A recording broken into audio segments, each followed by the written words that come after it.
or something.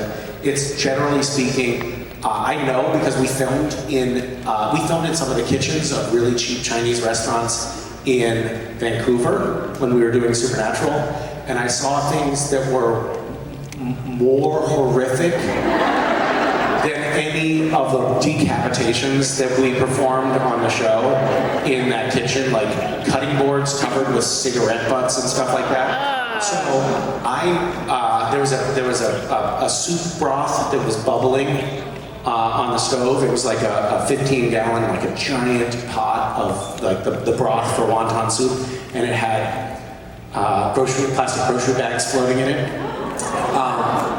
So I know that it's not the healthiest food in the world, but it's still a comfort food. And you're pumped.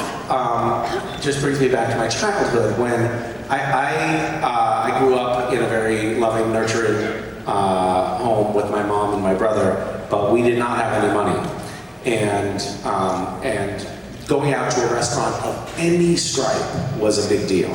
There's a restaurant, you probably have Wendy's in Canada.